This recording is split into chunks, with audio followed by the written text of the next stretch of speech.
University of Chicago के professor of political science हैं Robert पेप, उन्होंने यल्दा हकीम को एक्चुअली स्काई न्यूज़ के ऊपर बड़ा इंटरेस्टिंग जो है वो एक इंटरव्यू दिया है और इससे आपको आइडिया होता है कि वहां के अपने लोगों की सोच जो है वो क्या है। मैं पहले इसको इंग्लिश में पढ़ता हूं फिर इसको मैं ट्रांसलेट करूंगा। उन्होंने कहा, I have studied every air campaign since world war one. I have modelled the bombing of Fordow and regime change in Iran for 20 years. उन्होंने कहा, मैंने ईरान के अंदर जो जो कार्रवाइयां आज तक हुई हैं मैंने उनको बड़ा बगौर इनको पढ़ा है, उनको स्टडी किया है।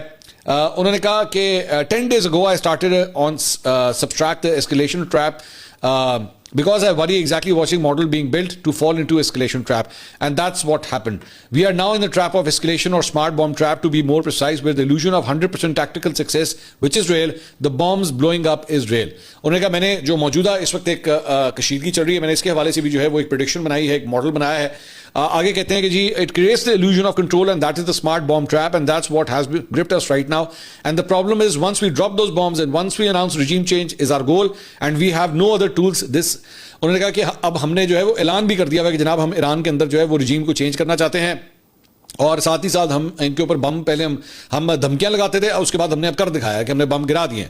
आगे कहता है, this has never worked in over 100 years। उन्होंने कहा, इस किस्म का प्लान, इस किस्म की चीज जो है वो पिछले 100 साल में मुमकिन नहीं हो सकी है।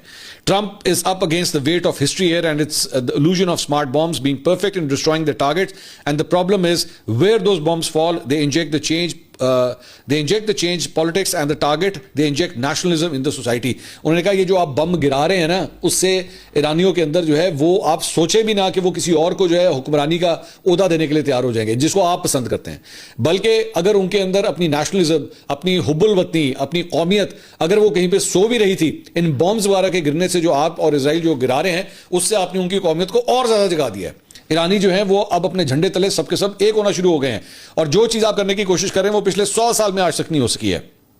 इसके अलावा जनाब इजरायली फौज के तर्जुमान ने इंकशाफ किया है कि इजराइल ने ईरान के खुफिया न्यूक्लियर कॉम्प्लेक्स के ऊपर जो है वो हमला किया है।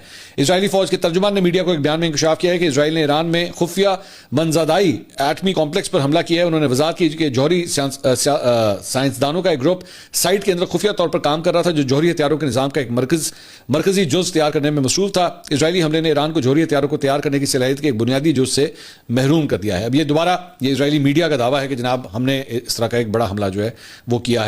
इसके अलावा रूसी वजीर खारजा सर्गेई लारोफ ने कहा है कि अब तक कोई ऐसा सबूत नहीं मिला जिससे जाहिर हो कि ईरान जौहरी हथियार जो है तैयार कर रहा था। मॉस्को में प्रेस कॉन्फ्रेंस करते हुए रूसी वजीर खारजा ने कहा कि ईरान की जानिब से जौहरी हथियार बनाने का कोई सबूत मौजूद नहीं, हालांकि इल्जामात ईरान के खिलाफ जंग का वाहिद जवाब बनाया गया। अब आलमी जौहरी तवानाई एजेंसी और अमरीकी इंटेलिजेंस रिपोर्टों से भी तस्दीक हुई है कि ईरान जौहरी हथियार ना तो बना रहा था और ना ही उसकी ऐसी कोई कोशिश थी। तो ये जनाब अब तक की अपडेट्स हैं।